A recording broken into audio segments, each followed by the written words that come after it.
మన తండ్రి అయిన దేవునికి ప్రభువైన యేసుక్రీస్తు ద్వారా వేవేల కృతజ్ఞతాస్తుతులు చెల్లిస్తూ మార్నింగ్ ప్రేయర్ ద్వారా దేవుణ్ణి ఎంతో గొప్పగా ప్రేమిస్తూ ఆ దేవుని యొక్క జ్ఞానాన్ని సంపాదించుకోవడానికి చేరువచ్చినటువంటి కూడి ఉన్నటువంటి మీ అందరికీ కూడా ప్రభువైన యేసుక్రీస్తు నామములో శుభాభివందనములు తెలియచేస్తున్నాము. అందరికీ వందనములు. సహోదరులు శివ గారి ప్రారంభ ప్రార్థనతో ఈ యొక్క మార్నింగ్ ప్రేయర్ను మనం ప్రారంభించుకుందాము.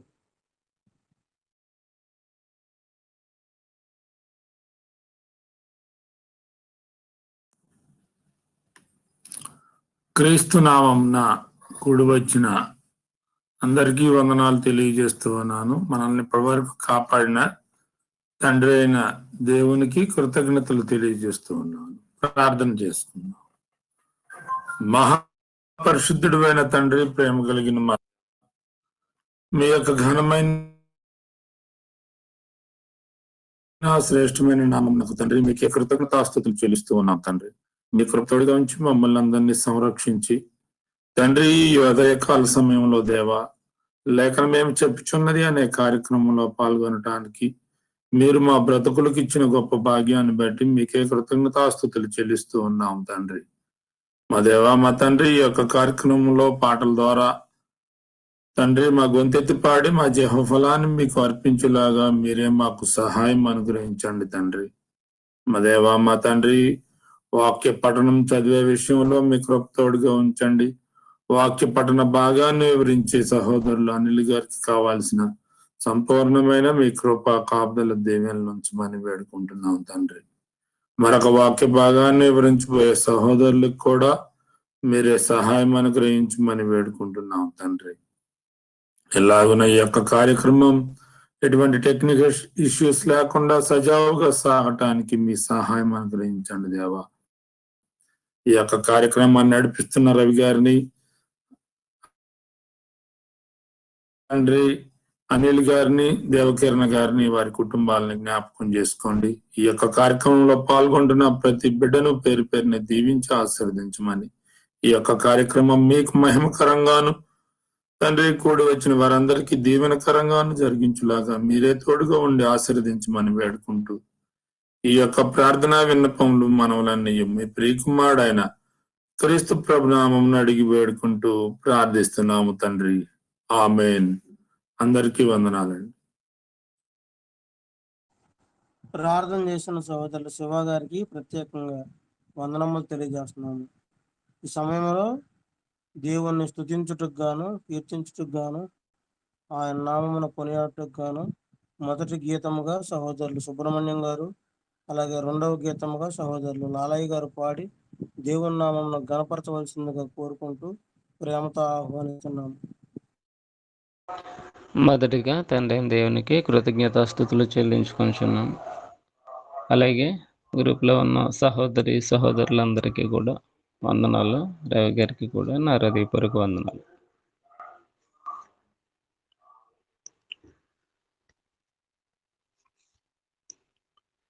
ఓ సంగమా ప్రియ మగు క్రీస్తు సంగమా, ఓ సంగమా ప్రియ మగు క్రీస్తు సంగమా, క్రీస్తుని బోధలు ముందుకు కొనసాగుమా,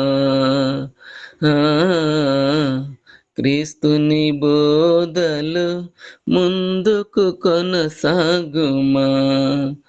ఓ సంగమా ప్రియ మగు క్రీస్తు సంగమా, ఓ సంగమా ప్రియ మగు క్రీస్తు సంగమా, క్రీస్తుని బోధలు ముందుకు కొనసాగుమా,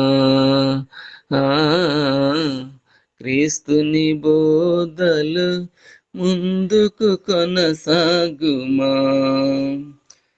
క్రీస్తు తనదు రక్తము చేత కొనబడిన సంగమా, క్రీస్తు సారూప్యము కలిగి క్రీస్తునే ప్రతిబింబించు, క్రీస్తు తనదు రక్తము చేత కొనబడిన సంగమా, క్రీస్తు సారూప్యము కలిగి క్రీస్తునే ప్రతిబింబించుచు ఓ సంగమా, ప్రియమగు క్రీస్తు సంగమ, ఓ సంగమా, ప్రియమగు క్రీస్తు సంగమ, క్రీస్తుని బోధలు ముందుకు కొనసాగుమా.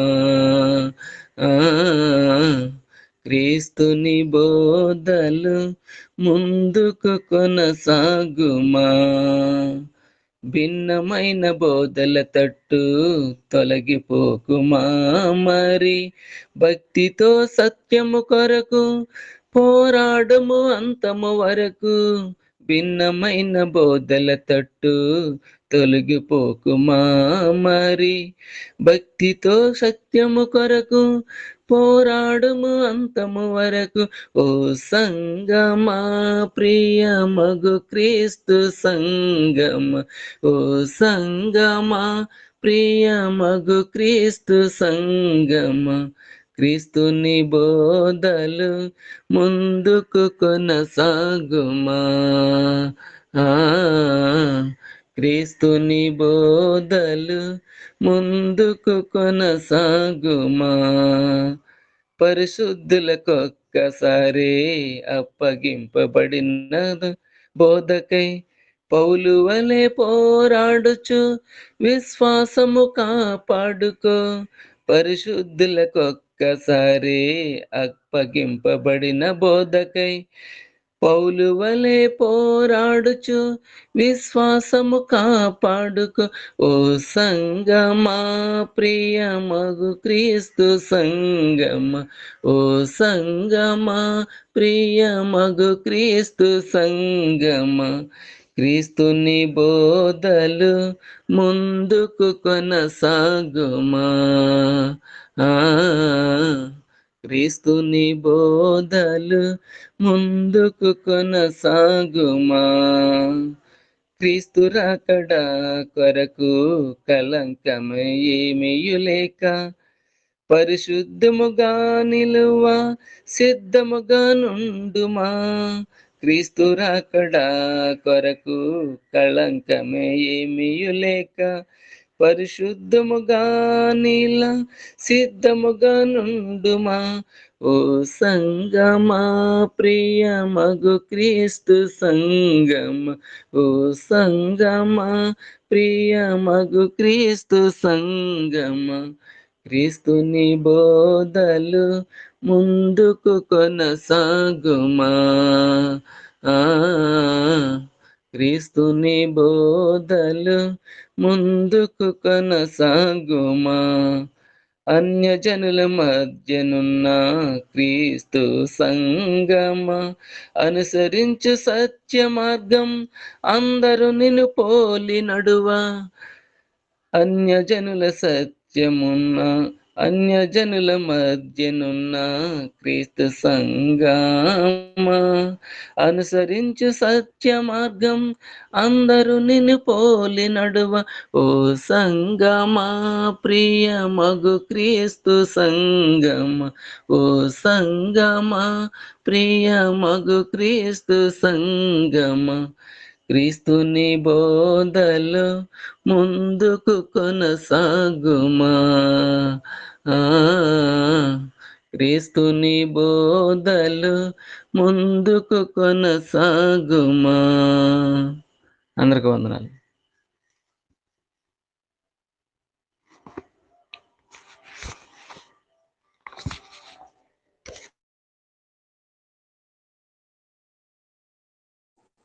లాలయ్య గారు,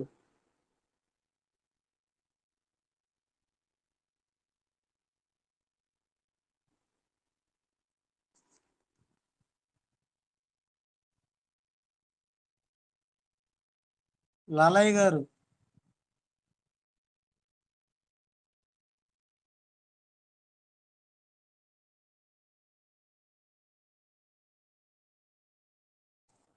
శివ గారు మీరు పాడండి. శివ గారు లైన్లోకి వచ్చాను నాన్న. హలో, పాడండి. వినపడుతుందా? ఇది కొంచెం మిస్టేక్ వచ్చింది, చెయ్యి తగిలింది కావాలి. పాట పాడుకొని దేవుని మహిమపరుద్దాం. తండ్రి అయిన దేవునికి కృతజ్ఞతాస్తుతులు. అలాగే కూడి వచ్చిన సహోదరులందరికీ కూడా ఉదయకాల శుభాభివందనాలు తెలియజేస్తూ ఉన్నా.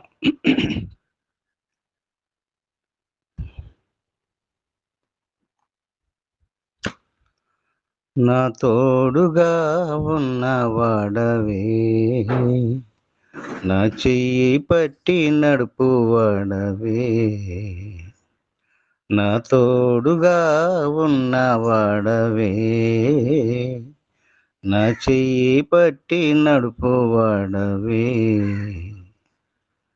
నా పక్షమున నిలుచువాడవే, నా పక్షమున నిలుచువాడవే, నా దైవం నీవే యేసయ్యా, నా దైవము నీవే యేసయ్యా, యేసయ్యా మెస్సయ్యా, మెస్సయ్యా, మెస్సయ్యా, కృతజ్ఞత స్తుతులు నీకేనయ్యా, కృతజ్ఞత స్తుతులు నీకేనయ్యా, నా తోడుగా ఉన్నవాడవే, నా చెయ్యి పట్టి నడుపువాడవే, నా అనువారు నాకు దూరమైన, నా అనువారు నాకు దూరమైన, నా తల్లిదండ్రులే నా చెయ్యి విడిచినా, నా అనువారు నాకు దూరమైన, నా తల్లిదండ్రులే నా చెయ్యి విడిచినా, ఏ క్షణమైన నన్ను మరువకుండా,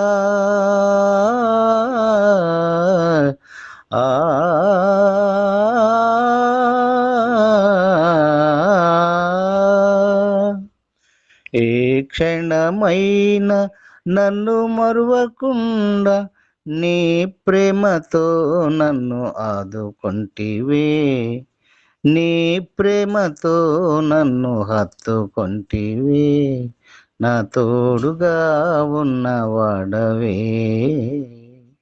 నా చెయ్యి పట్టి నడుపువాడవే, నా పాదములు జారిన వేళ, నా పాదములు జారిన వేళ, నీ కృపతో నన్ను ఆదుకొంటివే, నా పాదములు జారిన వేళ, నీ కృపతో నన్ను ఆదుకొంటివే, నీ ఎడమ చేయి నా తల కింద ఉంచి,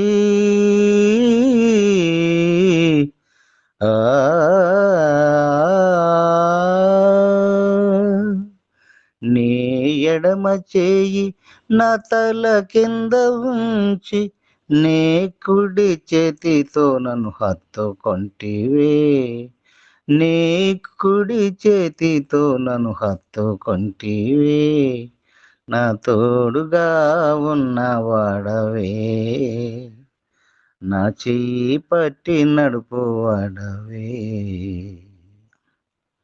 హృదయము పగిలే వేదనలోన, కన్నీరు పొంగి పరిస్థితులలో, హృదయము పగిలే వేదనలోన, కన్నీరు పొంగి పరిస్థితులలో, ఒడిలో చేర్చి ఓదార్చువాడా,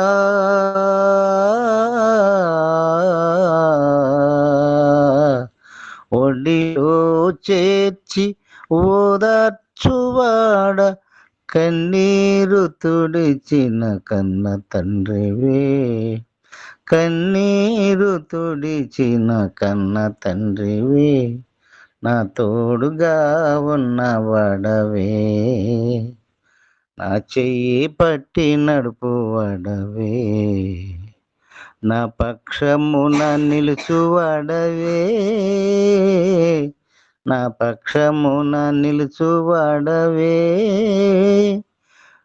నా దైవం నీవే యేసయ్యా, నా ధైర్యము నీవే మెస్సయ్యా, మెస్సయ్యా, మెస్సయ్యా,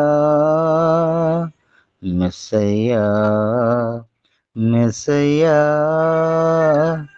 కృతజ్ఞత స్తుతులు నీకేనయ్యా, కృతజ్ఞత స్తుతులు నీకేనయ్యా, నా తోడుగా ఉన్నవాడవే, నా చెయ్యి పట్టి నడుపువాడవే.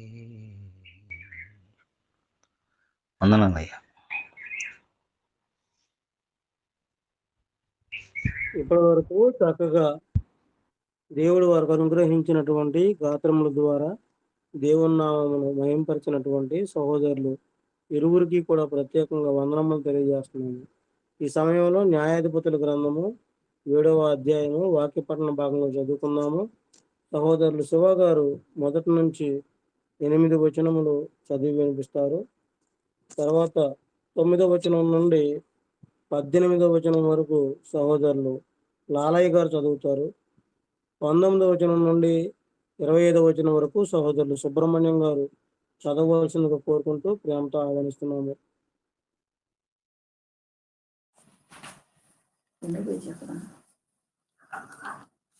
అప్పుడు యెరుబ్బయలు అనగా గిద్యోనును అతనితో నున్న జనులందరూ ఏకువన లేచి హరోదు బావి వద్ద దిగగా లోయలోని మోరే కొండకు ఉత్తరముగా మిద్యానీయుల దండెపాలెము వారికి కనబడెను. యెహోవా, నీతోనున్న జనులు ఎక్కువ మంది, నేను వారి చేతికి మిద్యానీయులను అప్పగింపతగదు. ఇజ్రాయేలీయులు నా బాహుబలము నాకు రక్షణ కలగజేసి కొనిననుకొని నా మీద అతిశయించుదురేమో. కాబట్టి నువ్వు ఎవడు భయపడి వణుకుచున్నాడో వాడు త్వరపడి గిలాదు కొండ విడిచి తిరిగి వెళ్ళవలనని జనులు వినున్నట్లుగా ప్రకటించమని గిద్యోనుతో సెలవిచ్చాను. అప్పుడు జనులలో నుండి 22,000 మంది తిరిగి వెళ్ళిపోయారు. 10,000 మంది నిలిచి ఉండగా యెహోవా, ఈ జనులు ఇంకా ఎక్కువ మంది, నీళ్ల వద్దకు వారిని దిగజేయము, అక్కడ నీ కొరకు వారిని శోధించదను. ఇతడు నీతో కూడా పోవలెనని నేను ఎవని గూర్చి చెప్పుదునో వాడు నీతో పోవలెను. ఇతడు నీతో పోకూడదని ఎవని గూర్చి నీతో చెప్పుదునో వాడు పోకూడదని గిద్యోనుతో సెలవిచ్చెను. అతడు నీళ్ల యొద్దకు ఆ జనమును దిగజేసినప్పుడు యెహోవా కుక్క గతుకున్నట్లు తన నాలుకతో నీళ్లను గతికిన ప్రతి వానిని, త్రాగుటకు మోకాళ్ళుని కృంగిన ప్రతి వానిని వేరువేరుగా ఉంచుమని గిద్యోనుతో సెలవిచ్చాను. చేతితో నోటుకు అందించుకొని గతికిన వారి లెక్క 300 మంది. మిగిలిన జనులందరూ నీళ్లు త్రాగుటకు మోకాళ్ళుని కృంగిరి. అప్పుడు యెహోవా, గతికిన 300 మనుషుల ద్వారా మిమ్మును రక్షించెదను, మిద్యానీయులను నీ చేతికి అప్పగించెదను. జనులందరూ తమ తమ చోట్లకు వెళ్ళవచ్చునని గిద్యోనుతో సెలవిచ్చెను. ప్రజలు ఆహారమును బూరలను పట్టుకొనగా అతడు ప్రజలందరినీ తమ గుడారములకు వెళ్ళనంపెను. గాని ఆ 300 మందిని నిలుపుకొనెను. మిద్యానీయుల దండు లోయలో అతనికి దిగువగా నుండెను. అందరికీ వందనాలండి. లాలయ్య గారు చదువుతారా? న్యాయాధిపతుల గ్రంథం 7వ అధ్యాయం. చదువుతున్నానయ్యా, చదువుతున్నా. ఓకేనండి. 7వ క్రీస్తు అధ్యాయం నామం 9వ వచనం నుండి. క్రీస్తు నామంలో వందనాలు. 9వ వచనం దగ్గర నుంచి ఎప్పటి వరకు అయ్యా? చివరి వరకా? 18వ వచనం వరకు. 18వ వచనం వరకు. న్యాయాధిపతుల గ్రంథము 7వ అధ్యాయము 9వ వచనం దగ్గర నుంచి చదువుతూ ఉన్నాను. ఆ రాత్రి యెహోవా అతనితో ఇట్లనెను, నీవు లేచి దండు మీదికి పొమ్ము, నీ చేతికి దానిని అప్పగించదు. పోవుటకు నీకు భయమైన ఎడల నీ పనివాడైన పోరాతో కూడా ఉండుము. పోరాతో కూడా దండుకు దిగిపొమ్ము. వారు చెప్పుకొనుచున్న దానిని వినిన తరువాత నీవు ఆ దండులోనికి దిగిపోవుటకు నీ చేతులు బలపరచబడునని చెప్పగా, అతడును అతని పనివాడైన పోరాయును ఆ దండులోనున్న సన్నద్ధుల యొద్దకు పోయిరి. మిద్యానీయులను అమాలేకీయులను తూర్పువారును లెక్కకు మిడతల వలె ఆ మైదానంలో పరుండి ఉండిరి. వారి ఒంటెలు సముద్ర తీరమందున్న ఇసుక రేణువుల వలె లెక్కలేనివై ఉండెను. గిద్యోను వచ్చినప్పుడు ఒకడు తాను కనిన కలను తన చెలికానికి వివరించుచుండెను. ఎట్లనగా, నేను ఒక కలగంటిని, అదేమనగా, యవల రొట్టె ఒకటి మిద్యానీయుల దండులోనికి దొర్లి ఒక గుడారమునకు వచ్చి దాని పడగొట్టి తల క్రింది చేసినప్పుడు ఆ గుడారము పడిపోయినని చెప్పాను. అందుకు వాని చెలికాడు, ఇది ఇశ్రాయేలీయుడైన యోవాషు కుమారుడగు గిద్యోను ఖడ్గమే గాని మరేమీ కాదు. దేవుడు మిద్యానీయులను ఆ దండునంతను అతని చేతికి అప్పగించబోచున్నాడని ఉత్తరం ఇచ్చాను.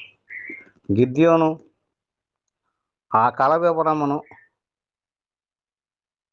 దాని తాత్పర్యమును వినినప్పుడు అతడు యెహోవాకు నమస్కారం చేసి ఇశ్రాయేలీయుల దండులోనికి తిరిగి వెళ్ళి, లెండి, యెహోవా మిద్యానీయుల దండును మీ చేతికి అప్పగింపబోచున్నాడని చెప్పి ఆ 300 మందిని 3 గుంపులుగా చేసి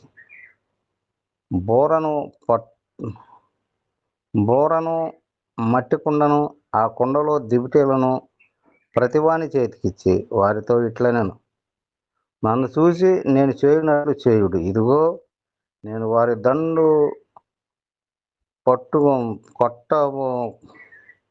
కొట్టకోవకు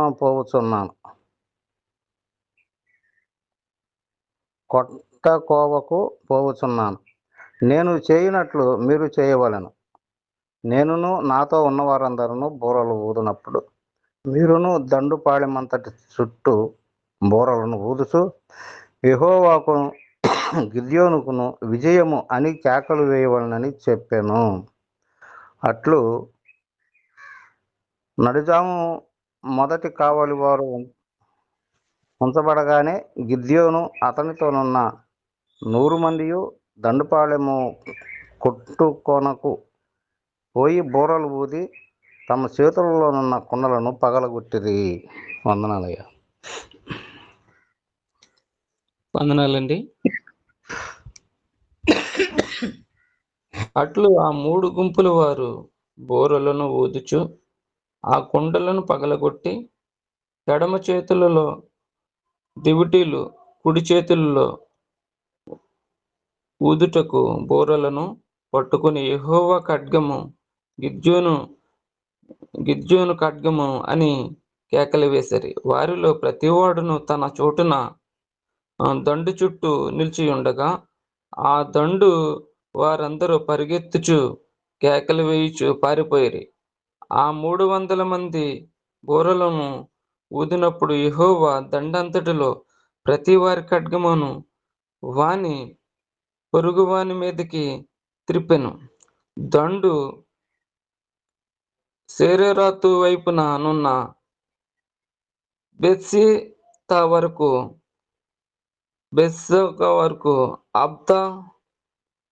అబ్దాతు నున్న అబేల్మెహోలా తీరము వరకు పారిపోగా నప్తాలి గోత్రములో నుండి, ఆషేరు గోత్రములో నుండి, మనషే గోత్రము అంతటిలో నుండి పిలువబడిన ఇశ్రాయేలీయులు కూడుకొని బెన్యామీనులను తరిమిరి. గిద్యోను ఎఫ్రాయిమీయుల మన్య దేశం అంతటిని దూతలను పంపి మిద్యానీయులను ఎదుర్కొనుటకు వచ్చి బేత్బారా వరకు వాగులను యొర్దాను వారి కంటే ముందుగా పట్టుకొనుడని చెప్పి ఉండెను. గనుక ఎఫ్రాయిమీయులందరూ కూడుకొని బేత్బారా వరకు వాగుల యొర్దాను పట్టుకొనిరి. మరియు వారు మిద్యాను అధిపతులై ఓరేబు, జేయేలు అను ఇద్దరిని పట్టుకొని ఓరేబు బండ మీద ఓరేబును చంపిరి. జేయేలు ద్రాక్షల తొట్టి యొద్ద జేయేలును చంపి మిద్యానీయులను తరుముకొని పోయిరి. ఓరేబు, జేయేబుల తలలను యొర్దాను అద్దరికి గిద్యోను యొద్దకు తెచ్చిరి. వందనాలండి. ఇప్పటి వరకు ఈ యొక్క అధ్యాయం అంతటిని చదివి వినిపించిన సహోదరులందరికీ వందనములు తెలియజేస్తున్నాము. సహోదరులు అనిల్ గారు ఈ యొక్క అధ్యాయం అంతటిని వివరించవలసిందిగా కోరుకుంటూ సహోదరులకు వందనములు తెలియజేస్తూ ప్రేమతో ఆహ్వానిస్తున్నాము. తండ్రి అయిన దేవునికి కృతజ్ఞతాస్తుతులు. కూడి వచ్చిన సహోదరులకు ప్రభు నామమున వందనాలు తెలియజేస్తూ ఉన్నాను. న్యాయాధిపతుల గ్రంథము 6వ అధ్యాయంలో దేవుడు గిద్యోనును అనే ఒక న్యాయాధిపతిని ఎన్నుకున్న విధానాన్ని చూసాం. అయితే 7వ అధ్యాయంలో దేవుడు గిద్యోనును సిద్ధపరిచి అద్భుతమైన విజయాన్ని దేవుడు ఇస్తూ ఉన్నాడు. సహజంగా గిద్యోను ఒక భయపడే స్వభావము కలిగిన ఒక రైతు.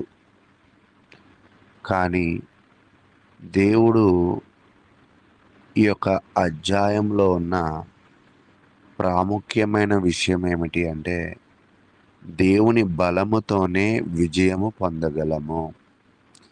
చాలామంది కూడా నా బలముతోనూ నా జ్ఞానముతోనూ నేను గెలుస్తూ ఉన్నాను అని అంటూ ఉంటారు. కానీ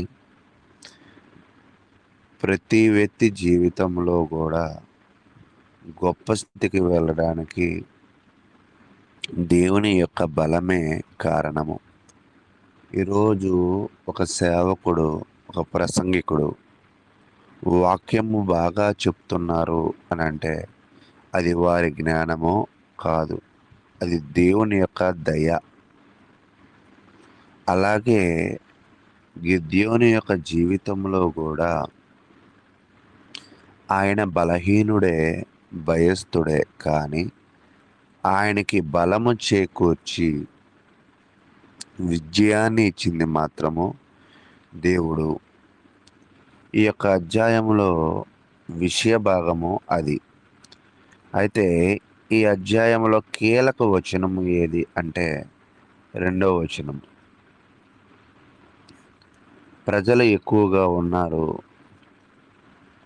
వారు తమ చేతి బలము వలన గెలిచామని చెప్పకుండా ఉండుటకై అనే ఈ విషయము అనేది ప్రధాన వచనముగా మనకైతే కనపడుతుంది. కాబట్టి ప్రధాన సత్యం ఏమిటి అంటే దేవుడు తన మహిమ కోసము బలాన్ని తగ్గించి తన శక్తిని చూపిస్తూ ఉంటాడు.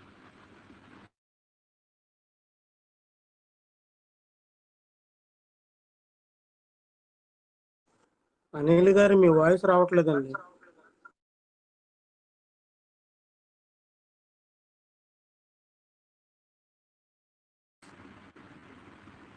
వినపడడం లేదా?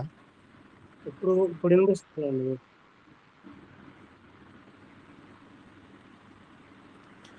1-8 వచనాలు మనము పరిశీలన చేసినట్లయితే, దేవుడు సైన్యాన్ని తగ్గించాడు. గిద్యోను దగ్గర 32,000 మంది ఉన్నారు.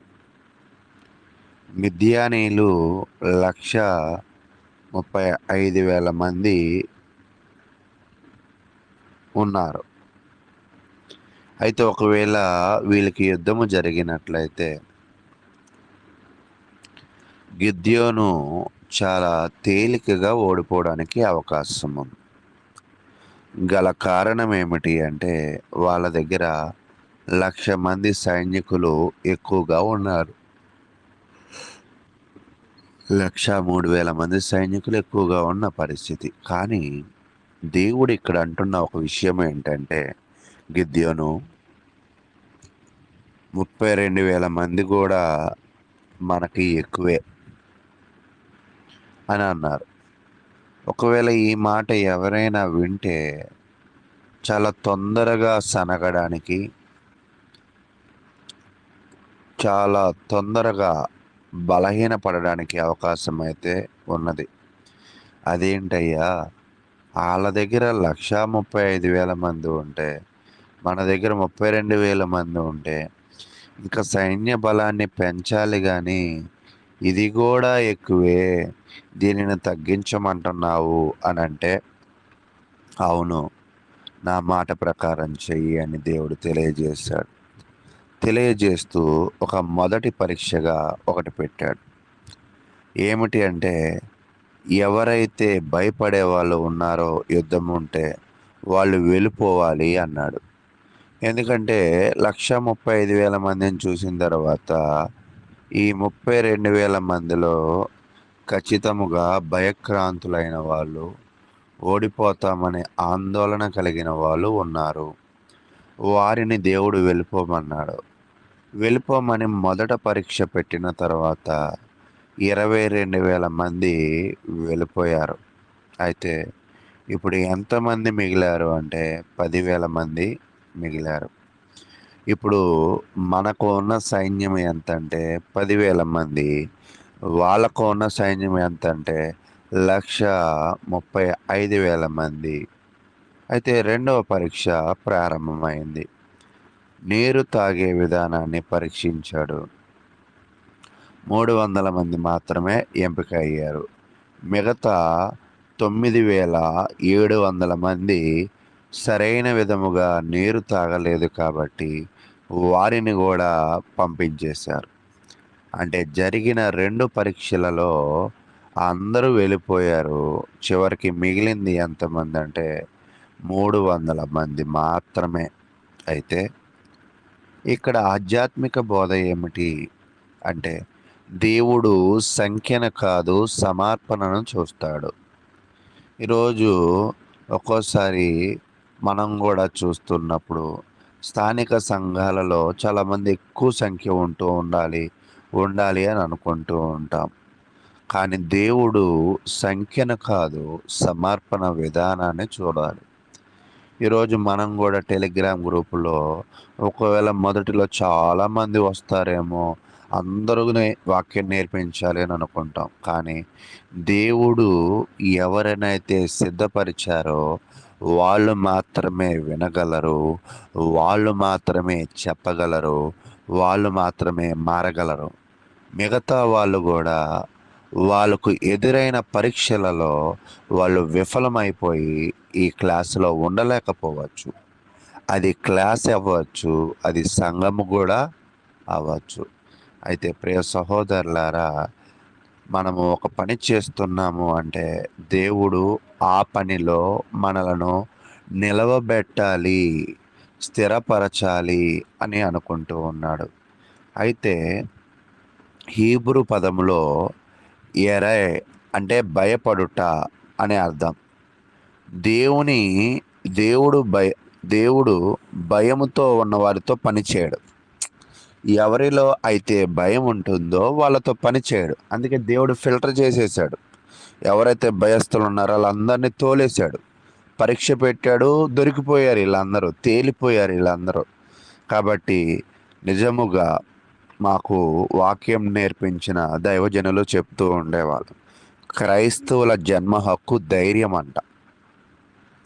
ఎలాంటి పరిస్థితిలో ఉన్నా ధైర్యం కలిగి ఉండాలి.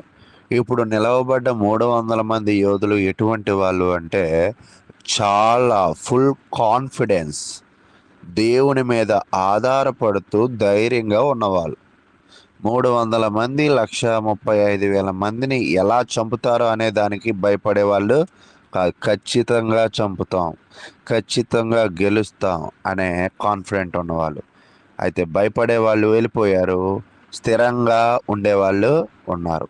కాబట్టి ఎప్పుడూ కూడా రోకలు ఉండిపోతే పొట్టు ఎగిరిపోతుంది. అది సంఘంలో కూడా, ప్రతి కార్యక్రమంలో కూడా.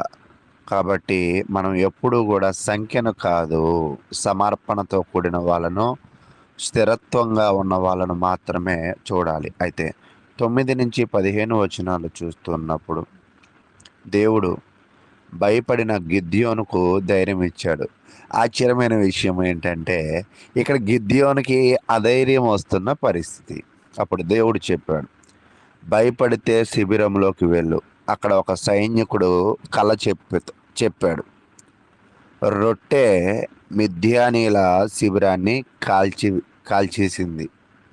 దీని అర్థం ఏమిటి అంటే గిద్యోను చిన్నవాడే కానీ దేవుని చేతిలో గొప్ప ఆయుధమయ్యాడు అనేది ఒక కలభావంగా దాని వివరణను గిద్యోను విన్నాడు. కాబట్టి కళ అంటే ఏంటంటే చొలాం అనే హీబ్రూ పదం.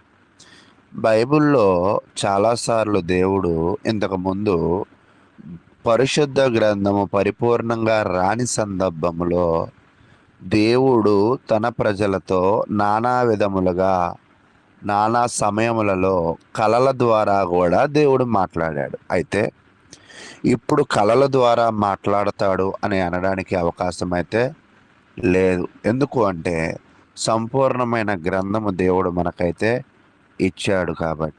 కాబట్టి ప్రజలలో ఉన్న అధైర్యవంతులను దూరపరిచాడు. గిద్యోనుకి ధైర్యం ఇవ్వడానికి ఒక కలభావనను వివరించాడు. అయితే 15వ వచనాన్ని మనం చూసినట్లయితే అక్కడ ఒక విషయం తెలియజేస్తూ ఉన్నాడు. గిద్యోను ఆ కల వివరమును, దాని తాత్పర్యమును వినినప్పుడు అతడు యెహోవాకు నమస్కారము చేసి ఇశ్రాయేలు దండులోనికి తిరిగి వెళ్ళి యెహోవా మిద్యానీల దండును మీ చేతికి అప్పగించినని చెప్పి. చూసారా, ఇప్పుడు ఇతను చాలా కాన్ఫిడెంట్గా ఉన్నాడు. ఇతడు విజయం రాకముందే దేవుని ఏం చేశాడంట, ఆరాధించారు. మాకు కూడా ఒక సహోదరులు ఉన్నారు. ఆయన ఏమన్నారంటే నాకు బాగా వ్యాపారం జరిగితే నీకు ఒక మంచి కానుకిస్తా అన్నారు. అంటే ఈరోజు చాలామంది ఏమంటూ ఉంటారంటే నాకు అది జరిగితే దేవుడికి ఇది ఇస్తా. దేవుణ్ణి కూడా ఒక్కోసారి ఒక లంచగొండి అధికారులుగా చేసేస్తూ ఉంటారు. లంచం ఇచ్చి చేయించుకోవాలి అధికారులతో లాగా, అలాగా దేవుణ్ణి కూడా మభ్యపెట్టే ప్రయత్నం చేస్తూ ఉంటారు.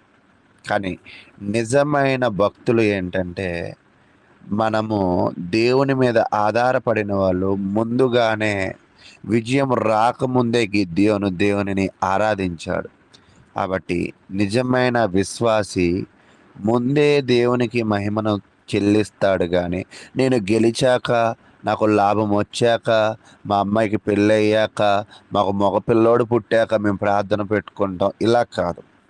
నిజమైన విశ్వాసి ఎప్పుడు కూడా దేవునికి మహిమ తెచ్చే విధముగా ఆరాధనా విధానాన్ని కలిగి ఉంటాడు. అయితే 16 నుంచి 20 వచనాలు చూస్తున్నప్పుడు వీళ్ళ దగ్గరేమో సైన్యము తక్కువ ఉంది, వీళ్ళలో అధైర్యవంతులు దూరం అయ్యారు, ధైర్యవంతులు స్థిరపడ్డారు, నాయకుడిలో కూడా పూర్తి ధైర్యముతో నింపబడి ఉంది. ఇక్కడ దాకా బాగుంది. అయితే 16 నుంచి 20 వచనాలు చూస్తున్నప్పుడు వీళ్ళ దగ్గర అసాధారణమైన ఆయుధాలు, అంటే యుద్ధము చేయడానికి కావాల్సిన పెద్ద గొప్ప ఆయుధాలు ఏమీ లేవు.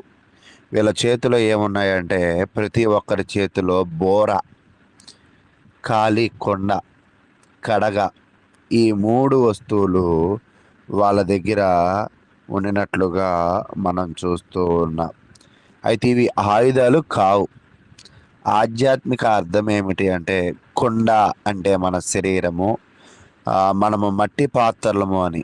కడగ అంటే దేవుడు, దీపబుడ్డి అంటారు కదా, వెలుగు, దివిటీలు అంటారు కదా. బోర అంటే ఏంటంటే సాక్ష్యం, అంటే బోర సాక్ష్యాన్ని తెలియజేస్తుంది.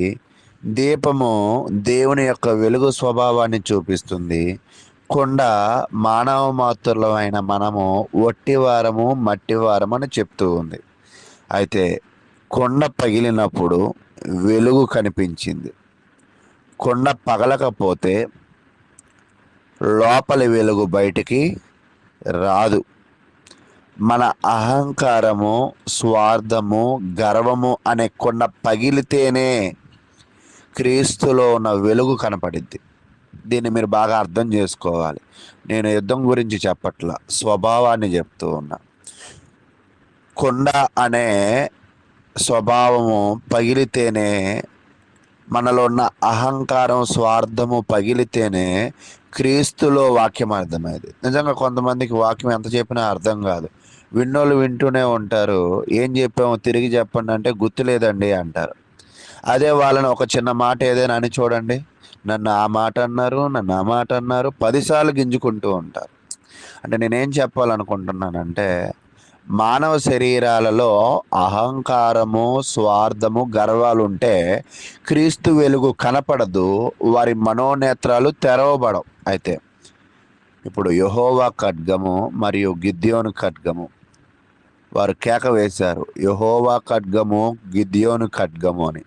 అప్పుడు శత్రువులే ఒకరికొకరు చంపుకున్న పరిస్థితి అయితే మనం చూస్తూ ఉన్నాం. కానీ వీళ్ళ దగ్గర ఉన్న ఆయుధాలు ఏమీ కావు. వీళ్ళ దగ్గర ఉన్నది కొండ, దీపము, మనం చూస్తున్నట్లుగా కాళీకుండ, బోర, ఈ 3 వస్తువులు మాత్రమే ఉన్నాయి. కానీ వాళ్ళు చేసింది ఏమిటి అంటే, వాటితోనే ఒక అరుపులు అరుస్తూ ఉన్నప్పుడు, కేకలు వేస్తున్నప్పుడు, నడిజాము మొదటి కావలి వారు ఉంచగానే గిద్యోనును అతనితోనున్న 100 మంది దండుపాలెము కొట్టుకొను 19వ వచనం చదువుతున్నానండి. కొట్టకొనుచుపోయి బూరలను ఊది తమ చేతిలో ఉన్న కొండలను పగలగొట్టిరి. కొండలు పగలగొట్టారు, బూరలను ఊదారు. అలా దివిటీలను కుడి చేతిలో ఊదుటకు బూరలను పట్టుకుని యెహోవా ఖడ్గము, గిద్యోను ఖడ్గము అని కేకలు వేశారు. దీపం పట్టుకున్నారు, కొండలు పగలగొట్టారు, బూరలు ఊదారు. దీనిని చూస్తుంటే యెహోషువ గ్రంథంలో యెరికో గోడలు కూలిన పరిస్థితి, యుద్ధం కనపడుతుందా మీకు? అయితే ఈ గందరగోళాన్ని 300 మంది చేయలేదు, 100 మందే చేశారు. అయితే యెహోవా ఆ యుద్ధాన్ని జరిగించిన పరిస్థితి. కాబట్టి అట్లు ఆ 3 గుంపుల వారు ఊదుచు 100 మందిగా 3 గుంపులుగా జరిగిన పరిస్థితి చేస్తున్నప్పుడు దేవుడు ఆ యుద్ధంలో వాళ్ళకి గొప్ప విజయాన్ని ఇచ్చాడు. మిద్యానీయులు ఆ శబ్దాలకి భయపడిపోయి ఓరేబు, జేబు అనే 2 నాయకులు చంపబడ్డారు. దేవుడు పూర్తిగా విజయాన్ని ఇచ్చిన పరిస్థితి. అయితే సమయం అయితే అయిపోయింది కాబట్టి నేను ఒక విషయాన్ని చెప్తాను. ఈరోజు మనం నేర్చుకోవాల్సిన విషయం ఏమిటి అంటే, దేవుడు సంఖ్యను కాదు విశ్వాసాన్ని చూస్తాడు. భయాన్ని విడిచిపెట్టి దేవునిపై నమ్మకాన్ని ఉంచాలి. 3వది, విజయం ముందే దేవుణ్ణి ఆరాధించాలి. మన జీవితంలో అహంకారం పగిలితే దేవుడు వెలుగు ప్రసరిస్తుంది. కొండ పగిలితే గెలుపు వచ్చింది. మన హృదయంలో అహంకారము పగిలితే దేవుని యొక్క వాక్యము అర్థమవుతుంది. 5వ పాయింట్, దేవుని వాక్యమే నిజమైన ఖడ్గము. 6వ పాయింట్, దేవునితో ఉంటే అసాధ్యమైనది కూడా సాధ్యమే. అందుకే కొత్త నిబంధనలో చెప్తుంటాడు, నమ్ముట నీ వలనైతే నమ్మువానికి సమస్తము సాధ్యమే. కాబట్టి మనం బలముతో కాదు, దేవుని ఆత్మతో, దేవుని ఆత్మీయ శక్తితో నిజమైన విజయాన్ని సంపాదించగలమని తెలియజేస్తూ కాబట్టి మీరు కూడా మీ జీవితాలలో ధైర్యంగా ఉండండి. దేవుడు వాళ్ళతో 3 అల్పమైన వస్తువులతో విజయాన్ని దయచేశాడు. ఒక రైతుగా ఉన్న వ్యక్తితో విజయాన్ని దయచేశాడు. ఒక 300 మంది యోధులతో మాత్రమే విజయాన్ని దయచేశారు. అక్కడ కత్తి వాడలేదు, డాలు వాడలేదు, స్థిరస్థానం లేదు. కాబట్టి దేవుడు గెలుపు ఇవ్వాలనుకుంటే చిన్న కుటుంబంలో నుంచి వచ్చిన గిద్యోను, యేసుక్రీస్తు కూడా నజరేతు నుంచి వచ్చిన క్రీస్తు. దేవుడి ఎంపిక ఎప్పుడు కూడా చిన్నవిగానే కనపడుతూ ఉంటాయి. కొద్దిగా మందిగా ప్రారంభమైన 12 మంది శిష్యులు, కొద్దిగా మందిగా ఏర్పడిన 300 మంది యోధులే. వీళ్ళు వెలుగును, దీపమును పట్టుకున్నారు, వాళ్ళు సువార్త వాక్యమును పట్టుకున్నారు. వీళ్ళు బోరను ఊదారు, వాళ్ళు సువార్తను ప్రకటించారు. వీరు కుండ పగలగొట్టారు, క్రీస్తు శిలువపై శరీరం అనే కుండని అర్పించారు. వీళ్ళు శత్రువుపై విజయాన్ని సాధించారు. క్రీస్తు సాతాను, పాపము, మరణం పైన విజయాన్ని సాధించాడని తెలియజేస్తూ మరి ఈ సమయాన్ని నేను ముగిస్తూ ఉన్నాను. ఇప్పటి వరకు చాలా చక్కగా న్యాయాధిపతుల గ్రంథము 7వ అధ్యాయము అంతటిని కూడా సంక్షిప్తంగా వివరించినటువంటి సహోదరులు అనిల్ గారికి ప్రత్యేకంగా వందనములు తెలియజేస్తున్నాము. చాలా గొప్ప సంగతులు సహోదరులు ఈరోజు మనకు నేర్పించారు. ఇప్పటి వరకు జరిగినటువంటి కార్యక్రమం అంతటి విషయమై తదుపరి దేవకర్ణ గారి మెసేజ్ కొరకు ప్రార్థన సహాయం కోరవలసిందిగా సహోదరులు యేసుపాదం గారిని ప్రేమతో ఆహ్వానిస్తున్నాము. మంచిదండి, ప్రార్థన చేసుకున్నాము. ప్రేమ, కనికరము, జాలి కలిగిన ప్రియ పరలోకపు తండ్రి, మీ ఘనమైన ఉన్నతమైన నామానికి మీ ప్రియ కుమారుడును మా ప్రభువును రక్షకుడైన యేసుక్రీస్తు నామంలో మీకు స్తుతులు, స్తోత్రములు, కృతజ్ఞతలు తెలియజేసుకుంటున్నాం తండ్రి. మమ్మల్ని ప్రేమించి మా జీవితంలో వచ్చిన ఈ దినాన్ని బట్టి స్తుతులు. ఈ దినాన మాకంటే ముందుగా మీ యొక్క భక్తులు క్రీస్తునందు మా సహోదరులు మాకంటే ముందుగా లేచి ప్రార్థనలు, విజ్ఞాపనలు ఆయన వాళ్ళ గాత్రము ద్వారా మీ నామాన్ని స్తుతించి ఉన్నారు తండ్రి. అలాగే మీ యొక్క దాసుల ద్వారా న్యాయాధిపతుల్లో ఉన్నటువంటి సమాచారాన్ని మేము నేర్చుకుంటున్నాము తండ్రి. మరి మీ ప్రజలైనటువంటి మేము విజయాన్ని పొందాలంటే మేము దృఢంగా మిమ్మల్ని నమ్మాలని, నమ్మటమే కాకుండా మాలో ఉన్నటువంటి ఆయన పాత జీవితాన్ని తీసేసుకొని ఆయన మా దీపాలు వెలిగించుకొని మేము లోకంలో జ్యోతుల వలె ఉండాలనేటువంటి విషయాలు మేము నేర్చుకున్నాం తండ్రి. అప్పుడే మాకు విజయాన్ని మీరు ఇస్తారనేటువంటి దృఢమైన విశ్వాసాన్ని మేము కూడా కలిగి ఉండాలనేటువంటి విషయాలు మరి దృష్టాంతరంగా నేటి క్రైస్తవులైనటువంటి మాకు కూడా మరి బోధించిన విధానాన్ని బట్టి మీ కృతజ్ఞతలు తండ్రి. అలాగే మీ యొక్క దాసులు మరి దేవకర్ణ గారు మీ ప్రజలైనటువంటి నాయన మాకు మంచి విషయాలు మరి నేర్పించాలనే ఉద్దేశంతో ఉదయకాల సమయంలో మా బుద్ధికి నాయన మీ యొక్క లేఖన భాగాల్ని సిద్ధం చేసుకొని వచ్చున్నారు తండ్రి. మరి సిద్ధపరచుకున్నటువంటి ఆ సమాచారాన్ని మాకు స్పష్టంగా వివరించగలిగినటువంటి జ్ఞానాన్ని మీ దాసులకి మరింతగా దయచేయండి తండ్రి. అలాగే మేము కూడా వాటిని శ్రద్ధగా విని వాటి ప్రకారం మా జీవితాలు మార్చుకుంటూ నాయన మేము కూడా మరి లోకంలో నశించిపోతున్న మానవుల్ని రక్షించే విధంగా మేము కూడా బోధించేటువంటి సామర్థ్యాన్ని మీ దాసులమైన మాకును దయచేస్తారని ఆశపడుతూ ఈ మనవులు మీ ప్రియకుమారుడును మా ప్రభువును రక్షకుడైన యేసుక్రీస్తు నామంలో ఈ మనవులన్నీ అడిగి వేడుకొనుచున్నాం ప్రియ పరలోకపు తండ్రి, ఆమేన్. ప్రార్థన చేసినటువంటి సహోదరులు యేసుపాదం గారికి ప్రత్యేకంగా వందనములు తెలియజేస్తున్నాము.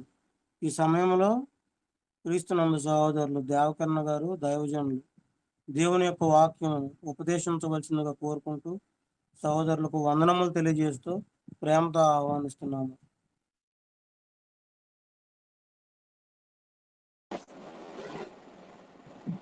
మరొక శ్రేష్టమైన దినమును మనకు అనుగ్రహించిన మన పరలోకపు తండ్రి అయిన దేవునికి నా కృతజ్ఞతాస్తుతులు చెల్లిస్తున్నాను. అలాగే వాక్యమును వినుటకు ఆసక్తితో ఎదురు చూస్తూ ఉన్న ప్రియ సహోదరులందరికీ కూడా నా హృదయపూర్వకమైన వందనములు తెలియజేస్తూ ఉన్నాను. ప్రియమైన వారులారా, మన ప్రభు అయిన యేసుక్రీస్తు యొక్క రాకడను కూర్చున్న సత్యములను మనము ధ్యానిస్తూ ఉన్నాం. గడిచిన పాఠంలో మనము ప్రభు అయిన యేసుక్రీస్తు వారి యొక్క రాకను కూర్చున్న అబద్ధ బోధనను కూర్చి మనము తెలుసుకున్నాం. నేటి దినాన ప్రభు అయిన యేసుక్రీస్తు రాకడలో సంభవించే సంఘటనలను గురించి మనము ధ్యానించబోతూ ఉన్నాం. చాలా మంది యేసుక్రీస్తు యొక్క రాకడకు ముందుగా అనేక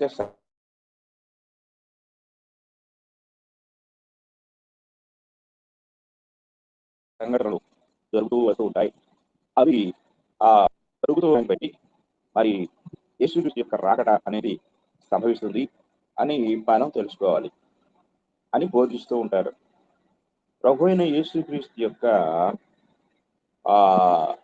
బోధలో అంటే తన శిష్యులతో చెప్పిన ఆ మత్తయి సువార్త 24వ అధ్యాయము, లూకా సువార్త 21వ అధ్యాయము, మార్కు సువార్త 13వ అధ్యాయంలో ఆయన యెరూషలేము నాశనానికి సంబంధించి ముందస్తుగా జరిగే సూచనలను తెలియజేశారు.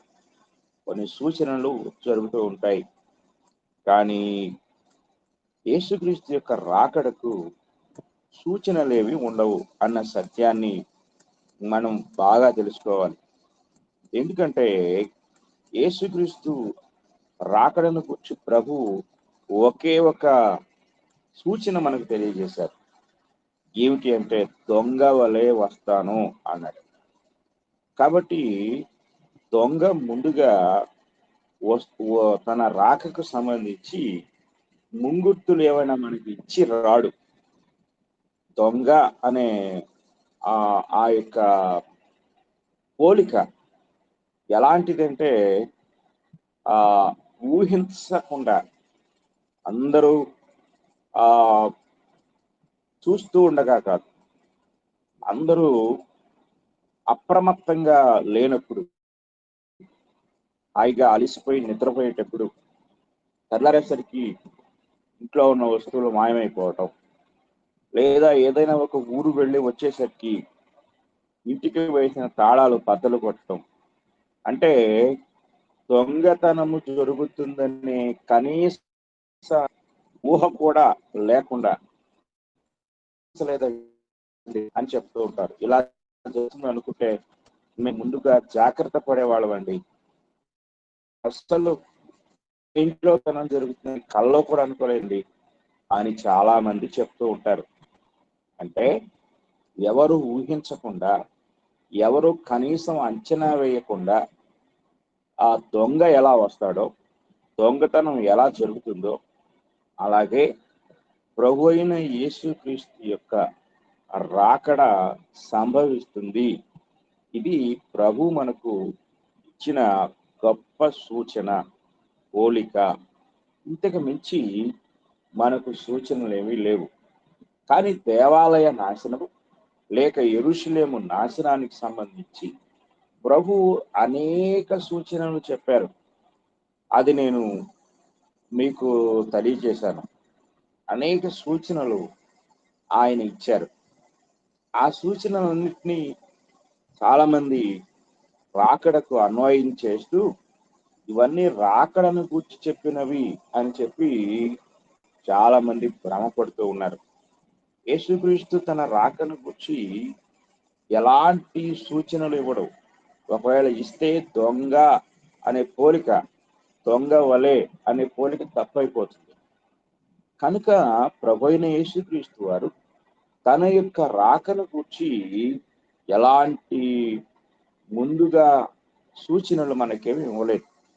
కానీ బైబిల్ మనకు రాకడలో, అంటే రాకడ దినము, రాకడ సమయంలో ఏం జరుగుతుందో మనకు తెలియజేసింది.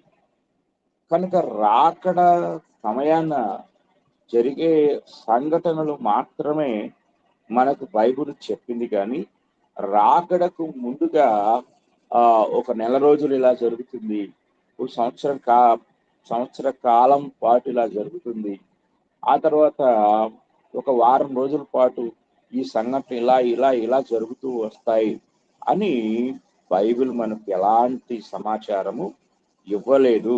చాలా మంది క్రీస్తు ప్రభు యొక్క రాకను కూర్చిన అనేక బోధలు వింటూ ఉన్నప్పుడు ముందుగా ఆయన వచ్చేటప్పుడు ఇలా జరుగుతాయి, ఇలా జరుగుతాయి, ఇలా జరుగుతాయి అని చెప్పి బోధలు వినేటప్పుడు వాళ్ళు ఆ బోధల యొక్క వింతైన సంఘటనల్లో కూరుకుపోయి దొంగ వలె వస్తానన్నాడు కదా ప్రభు అనే అసలైన సూచనను మర్చిపోతున్నారు.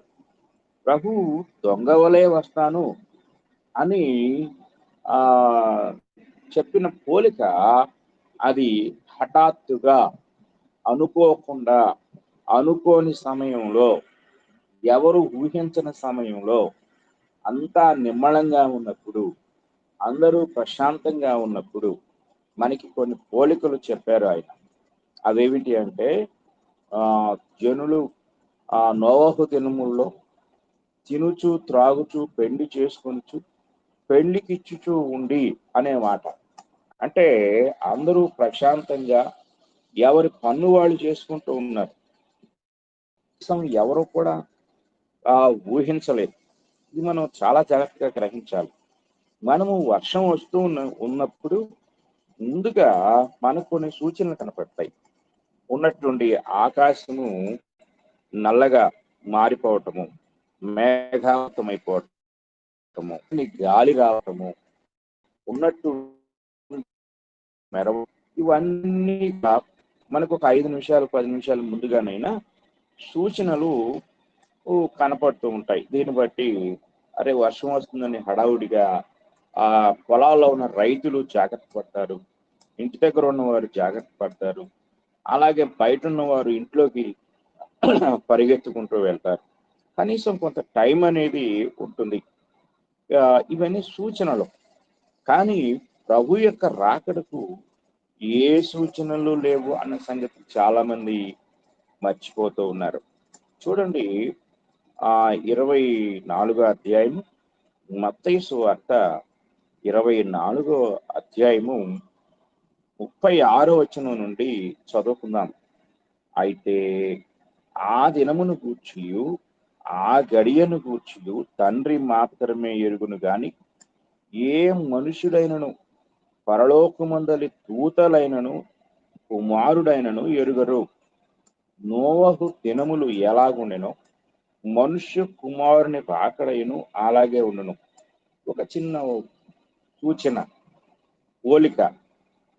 ఏంటి పోలిక అంటే, జల ప్రళయమునకు ముందటి దినములలో నోవహు ఓడలోనికి వెళ్ళిన దినము వరకు వారు తినుచు త్రాగుచు పెండ్లి చేసుకొనుచు పెండ్లికిచ్చుచు నుండి జల ప్రళయము వచ్చి అందరినీ కొట్టుకొని పోవు వరకు ఎరుగక ఉండిరి.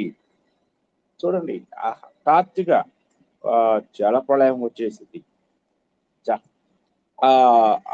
ఇక్కడ అందరినీ కొట్టుకొని, అంటే ఆఖరికి వర్షం వచ్చింది, మునిగిపోయారు, కొట్టుకొని పోయారంటే ఇక అసలు ఏమాత్రం కానీ ఊహించడానికి కూడా లేకుండా జరిగిపోయింది. ఇది చాలా జాగ్రత్తగా గమనించవలసిన వారమై ఉన్నాం. కనుక 42వ వచనానికి వస్తే, కావున ఏ దినమున మీ ప్రభు వచ్చునో మీకు తెలియదు కనుక మెలకువగా ఉండుడి. ఏ జామున దొంగ వచ్చునో ఇంటి యజమానునికి తెలిసి ఉండిన ఎడల అతడు మెలకువగా ఉండి తన ఇంటికి కన్నము వేయనియ్యడని మీరెరుగుదురు. మీరు అనుకొనని గడియలో మనుష్య కుమారుడు వచ్చును కనుకనే మీరును సిద్ధముగా ఉండుడి. ఇక్కడ ప్రభు యొక్క రాకడకు పోలిక ఏమిటి అంటే మనం ముందుగా తీసుకోవాల్సిన జాగ్రత్త ఏమిటంటే మెలకువగా, అనగా అలర్ట్ గా ఉండటం. ఇది. రెండవది ఏమిటి అని మనం గమనించినట్లయితే సిద్ధముగా ఉండటం. చూడండి, ఇక్కడ the four PA also ready, అంతే. రెడీ, చాలా జాగ్రత్తగా మనం గ్రహించాలి. మనము దీనిని జాగ్రత్తగా గ్రహించవలసిన వారమై ఉన్నాం. అంతేకాని నేటి దినాల్లో ప్రభు రాకటి సమీపంగా ఉంది, యెరూషలేము దేవాలయం కట్టబడుతుంది, 3వ దేవాలయం కట్టబడుతుంది, అదిగో అక్కడ ఎర్రని పెయ్యలు దొరికాయి, వాటిని తీసుకొచ్చారు, వాటిని బలిస్తారు, కాబట్టి యెరూషలేము దేవాలయం కట్టబడితే, యూదులందరూ సమకూర్చబడితే, యూదుల రాజ్యం స్థాపించబడితే, యెరూషలేము నిర్మాణం అయిపోతే, అంటే దేవాలయం పునర్నిర్మాణం జరిగితే వెంటనే యేసుక్రీస్తు వారు వస్తారు. ఇవన్నిటినీ మనం విపరీతంగా వింటున్నాం.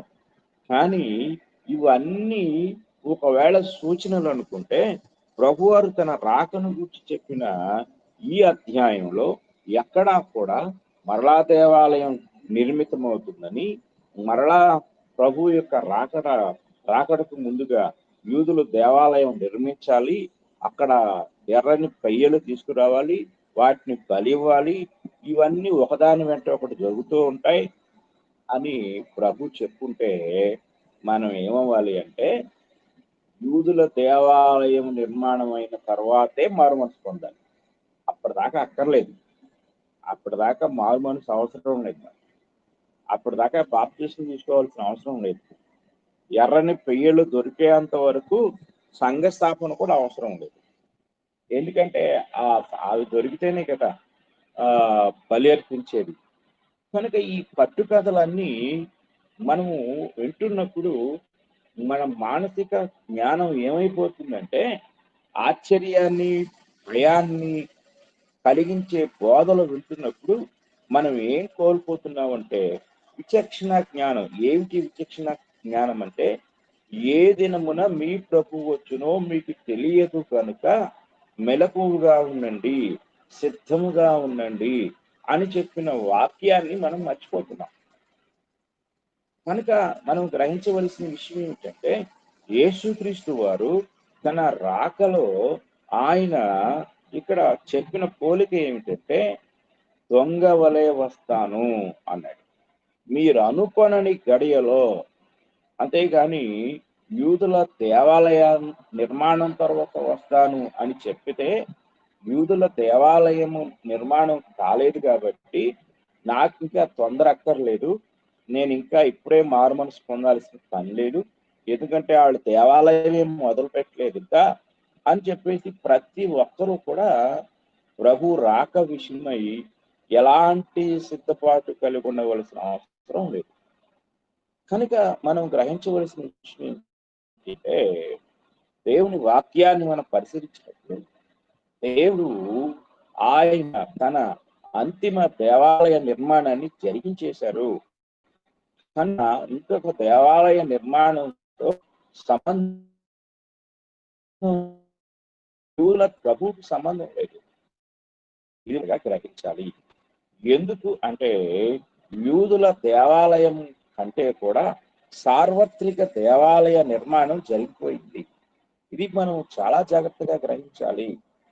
కనుక యూదుల దేవాలయం కంటే కూడా, అంటే యూదుల దేవాలయం యూదులకు మాత్రమే సంబంధించింది కానీ సార్వత్రికమైన దేవాలయం అంటే సర్వలోకానికి సంబంధించిన దేవాలయం, ఒకవేళ యూదులు దేవాలయం కడితే అది యూదులే కడతారు, అది భౌతిక దేవాలయమే.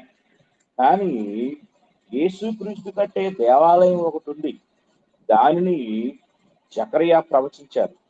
జకరియా గ్రంథం 5వ అధ్యాయం 12వ వచనాన్ని మనం చదువుకుందాం. జకరియా గ్రంథం 5వ అధ్యాయం 12వ వచనాన్ని మనం చదువుకుందాం.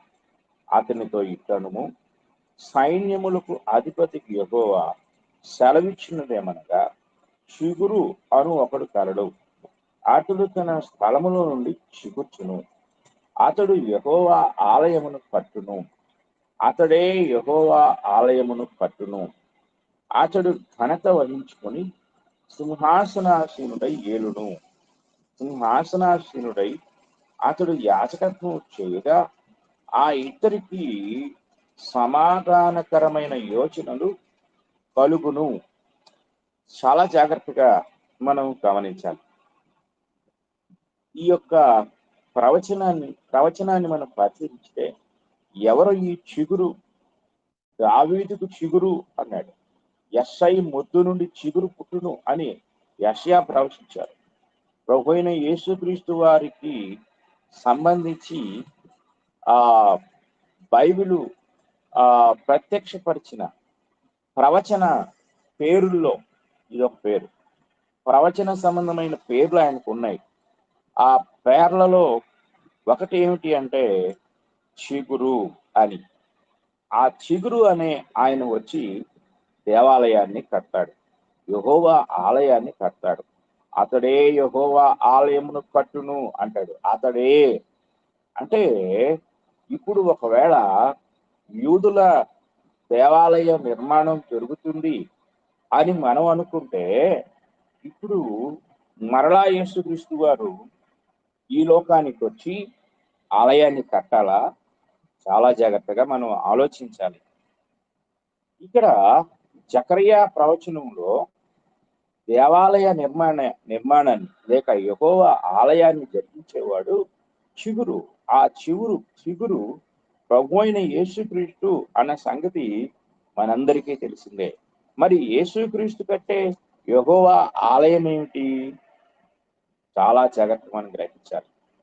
ఈ ప్రవచనం ఇంకా నెరవేరిద్దా, నెరవేరలేదా? చాలా జాగ్రత్తగా గ్రహించాలి. ప్రియమైన వాళ్ళారా, దేవుని వాక్యాన్ని మనం పరిశీలించినట్లయితే మొట్టమొదటి ప్రత్యక్ష గుడారము మోషే ద్వారా నిర్మితమైంది. ఆ ప్రత్యక్ష గుడారాన్ని అంటే మొబైల్ టెంపుల్ అంటారు. అంటే ఆ అక్కడక్కడికి దాన్ని మోసుకొని పోయే విధంగా దాన్ని దేవుడు తయారు చేయించాడు. రెండవది స్థిరమైన దేవాలయం సొలొమోను ద్వారా దేవుడు నిర్మించాడు. ఆ తర్వాత అది నెబుకద్నెజరు పాడు చేస్తే ఎజ్రా, నెహెమ్యా, జెరుబ్బాబెలు అనే దేవుని పిల్లల ద్వారా, ప్రవక్తల ద్వారా అది మరలా మరమ్మత్తు చేయబడింది, పునర్నిర్మించబడింది. అంటే సొలొమోనంత వైభవంగా కాకపోయినా మరలా తిరిగి ఆరాధించడానికి కావలసినట్లుగా అది నిర్మితమైపోయింది. ఆ తర్వాత మరలా రోమియుల పరిపాలనలో అది నాశనం చేయబడింది. ఆ తర్వాత మహాహేరోదు ఆ సొలొమోను కట్టిన దేవాలయం కంటే కూడా అతిపెద్ద దేవాలయాన్ని యూదుల మెప్పు కొరకు, యూదుల ప్రేమను పొందటానికి అతడు కట్టాడు. ఇది మనం చాలా జాగ్రత్తగా గ్రహించాలి. ఆ తర్వాత క్రీస్తు శకం 70వ సంవత్సరంలో ఆ దేవాలయాన్ని టైటస్ అనే రోమా చక్రవర్తి సమూల నాశనం చేశాడు. ఆ యొక్క సమూల నాశనం తరువాత ఒకే ఒక గోడ మాత్రమే మిగిలిపోయింది. ఇప్పటికీ ఆ గోడ యెరూషలేములో ఉంది. యూదులు ఆ గోడ దగ్గరికి వెళ్ళి ఏడుస్తూ ఉంటారు. దానికి వీపింగ్ వాల్ అనే పేరు పెట్టబడింది. అంటే ఏడుపు గోడ. అంటే మెస్సియా రావాలి, యూదా రాజ్య పునర్నిర్మాణం జరిగించాలి, ఆయన అంటే దావీదు కాలం నాటి వైభవం మరలా తిరిగి రావాలి అని ఇప్పటికీ యూదులు ఎప్పుడో వచ్చిన మెస్సియాను గుర్తించకుండా ఇంకా మెస్సియా వస్తాడని వారు ఎదురు చూస్తూ ఆ గోడ దగ్గర ఏడుస్తూ ఉన్నారు. విచిత్రం ఏమిటంటే మెస్సియా వచ్చాడు, చిగురు అనే అతను వచ్చాడు. ఆ చిగురు అనే ఆయన వచ్చి యెహోవా ఆలయాన్ని కట్టాడు.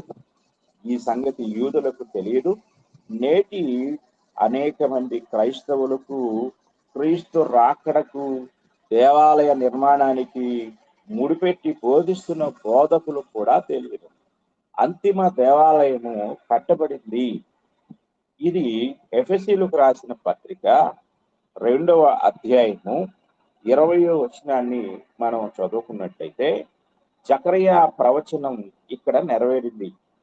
క్రీస్తు యేసే ముఖ్యమైన మూలరాయి అయి ఉండగా అపోస్తలులను ప్రవక్తలను వేసిన పునాది మీద మీరు కట్టబడి ఉన్నారు. ప్రతి కట్టడమును ఆయనలో చక్కగా అమర్చబడి ప్రభువునందు పరిశుద్ధమైన దేవాలయం ఒకటికి వృద్ధి పొందుచున్నది. ఆయనలో మీరు కూడా ఆత్మ మూలముగా దేవునికి నివాస స్థలమైనటకు కట్టబడుచున్నారు. ఇది మనం జాగ్రత్తగా గ్రహించాలి. ఈ దేవాలయ నిర్మాణాన్ని కట్టినవాడు లేక ఆ నిర్మాణాన్ని జరిగించిన వాడు మన ప్రభు అయిన యేసుక్రీస్తు వారు. ఈ ప్రవచనంలో ఇంకొక విషయాన్ని కూడా ఆయన చెప్పాడు. జకరియా 6:13 అతడే యెహోవా ఆలయమును కట్టును, అతడు ఘనత వహించుకుని సింహాసనాసీనుడై ఏలును. సింహాసనాసీనుడై ఏలేది ఎవరంటే రాజు. మన ప్రభువు మహారాజు, రాజులకు రాజు.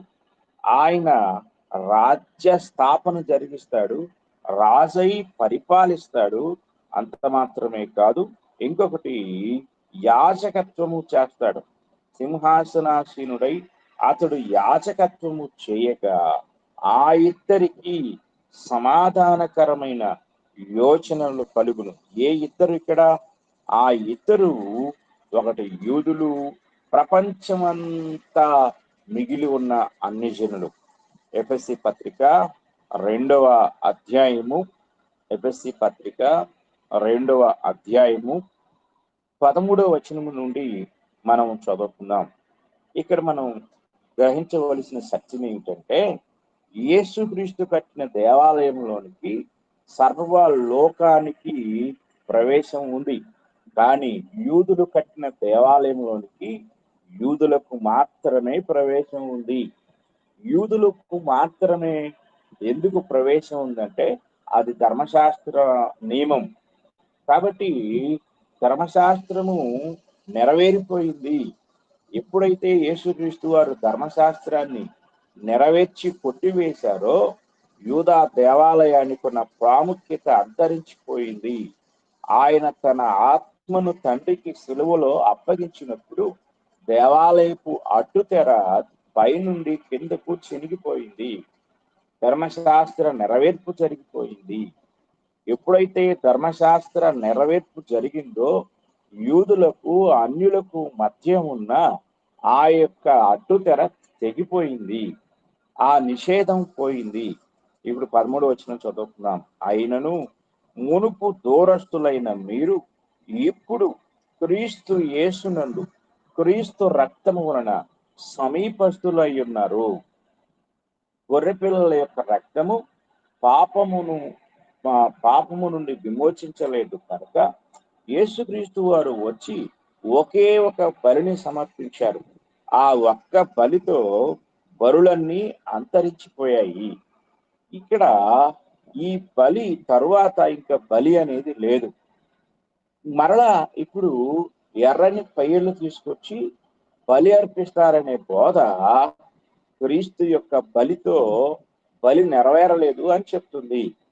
కనుక మనం గ్రహించాలి. కనుక అయినను మీరు మునుపు దూరస్తులైన మీరు ఇప్పుడు క్రీస్తు యేసునందు క్రీస్తు రక్తమున సమీపస్తులై ఉన్నారు. ఆయన మన సమాధానమై ఉండి మీకును మాకును ఉండిన ద్వేషమును, మీకు అంటే యూదులకు అన్యులకు, మాకు అంటే యూదులకు, అంటే పౌలు గారు ఈ పత్రిక రాస్తూ మాకు అని ఆయన వైపు చూపించుకున్నాడు. అంటే ఆయన యూదుడు కాబట్టి. మీకు అంటే ఎఫెసీయులు, అన్యులుగా ఉన్న ఎఫెసీయులను ఉద్దేశించి మాట్లాడుతున్నాడు. మీకును మాకును ఉండిన ద్వేషమును అనగా విధిరూపకమైన ఆజ్ఞలు గల ధర్మశాస్త్రమును తన శరీరమందు కొట్టివేయట చేత మధ్య గోడను పడగొట్టి మన ఉభయులను ఏకము చేసెను.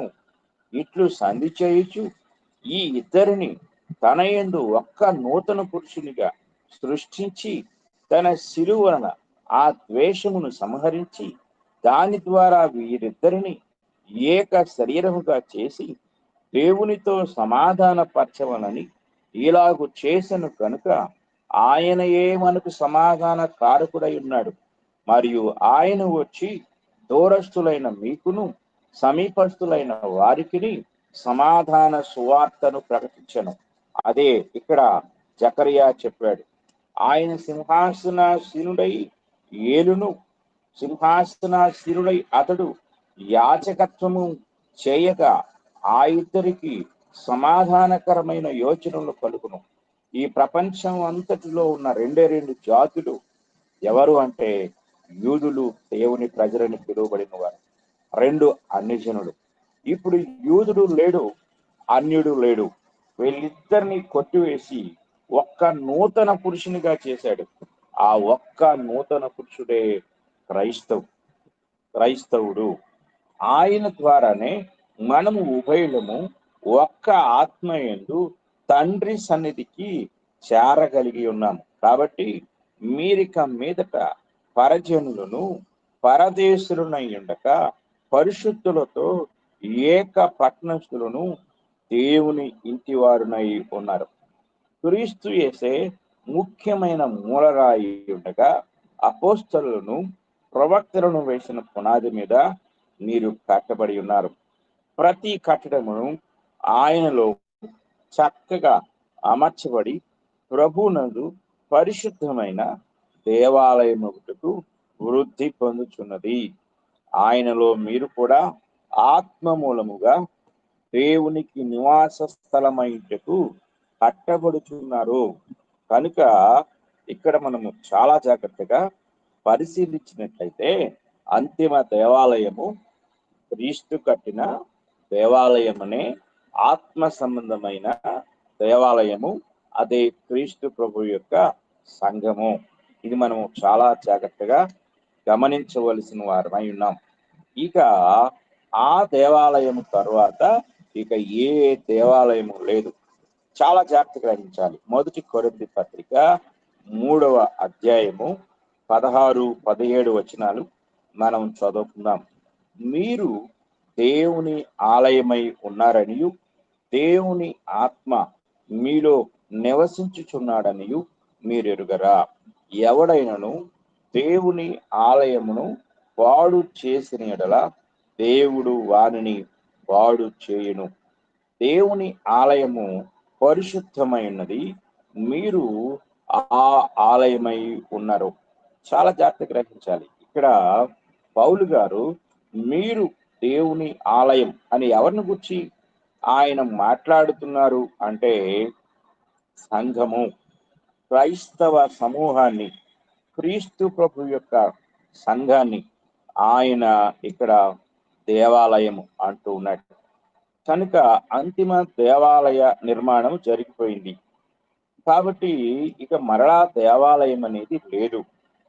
కనుక ఈరోజు చాలా మంది మరొక అంటే యూదుల దేవాలయం కట్టబడుతుంది, అదే క్రీస్తు ప్రభు యొక్క రాకకు సూచన అని చెప్పి అనేక బోధలు బోధిస్తూ ఉంటే అనేక మంది విశ్వాసులు అదే బోధలు నమ్ముకొని యేసుక్రీస్తు యొక్క రాకడకు ఎక్కడో క్రైస్తవులకు సంబంధం లేని యూదుల దేవాలయాన్ని వారు ముడిపెడుతూ ఉన్నారు. చూడండి, జాగ్రత్తగా మనం గ్రహించాలి. చూడండి, 2వ కొరింథీ పత్రిక 6వ అధ్యాయము మనము చదువుకున్నాం. 2వ కొరింథీ పత్రిక 6వ అధ్యాయము 15వ వచనం నుండి చదువుకున్నాం. క్రీస్తునకు బెలియాలుతో ఏమి సంబంధం? అవిశ్వాసితో విశ్వాసికి పాలెక్కడిది? దేవుని ఆలయమునకు విగ్రహములతో ఏమి పొందిక? మనము జీవము గల దేవుని ఆలయమై ఉన్నాం. ఎంత అద్భుతంగా చెప్తున్నాడు ఇక్కడ పౌలు గారు. మనము అనగా సంఘము దేవుని ఆలయం. ఎంతకంటే గొప్ప ఆలయం ఏది లేదు. సజీవమైన రాళ్లతో కట్టబడిన ఆలయము సంఘము. క్రీస్తు ప్రభువు తన యొక్క రక్తము ఇచ్చి కొన్న సంఘము సజీవమైన రాళ్లతో కొట్టబడిన దేవాలయం. పేతురు మొదటి పత్రిక 2వ అధ్యాయము, పేతురు మొదటి పత్రిక 2వ అధ్యాయము 5వ వచనం నుండి మనం చదువుకుందాం. యేసుక్రీస్తు ద్వారా దేవునికి అనుకూలములకు ఆత్మ సంబంధమైన బలులను అర్పించుటకు పరిశుద్ధ యాజకులుగా ఉన్నట్లు మీరును సజీవమైన రాళ్ల వలె ఉండి ఆత్మ సంబంధమైన మందిరముగా కట్టబడుచున్నారు. యేసుక్రీస్తు ఒక్కొక్క విశ్వాసిని సజీవమైన రాయి అని పోలుస్తున్నాడు. నీ ఒక రాయి, నిన్ను ఆలయ నిర్మాణంలో ఆయన వాడుకుంటూ ఉన్నాడు. కానీ అది వదిలేసి భౌతికమైన ప్రాణం లేని ఇటుక రాళ్లతోనో లేక ఇంకొక రాళ్లతోనో కట్టే దేవాలయాన్ని కూర్చి ఇంకా బోధిస్తూ ఆ దేవాలయ నిర్మాణానికి యేసుక్రీస్తు రాకడికి లింక్ పెడుతూ ఉన్నారు. కనుక భౌతిక దేవాలయము అంతరించిపోయింది.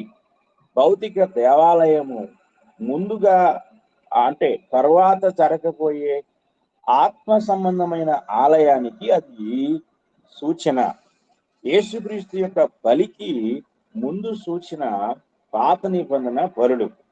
యేసుక్రీస్తు అనే ప్రధాన యాజకునికి సూచన భౌతికమైన అహరోను ప్రధాన యాజకత్వం.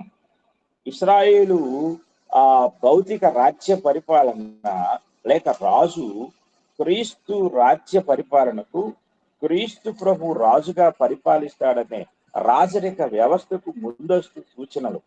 అంటే పాత నిబంధన ఛాయ ఉన్నది. అలాగే క్రొత్త నిబంధనల ద్వారా జరిగించబడే ప్రతిదీ కూడా అది నిజస్వరూపము.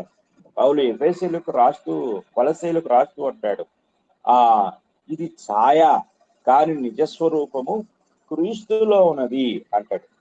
కనుక క్రొత్త నిబంధన శాశ్వత నిబంధన, క్రొత్త నిబంధన ఆరాధన శాశ్వత ఆరాధన, క్రొత్త నిబంధన దేవాలయం శాశ్వత దేవాలయము, క్రొత్త నిబంధన యాజకత్వము నిత్య యాజకత్వము, శాశ్వత యాజకత్వము. క్రొత్త నిబంధన ప్రధాన యాజకుడు మన ప్రభు అయిన యేసుక్రీస్తు వారు శాశ్వతమైన యాజకుడు. ఇక ఆయన తర్వాత యాజకుడు లేడు, ఆయన తర్వాత దేవాలయం లేదు, ఆయన తర్వాత బలులు అర్పణం లేవు.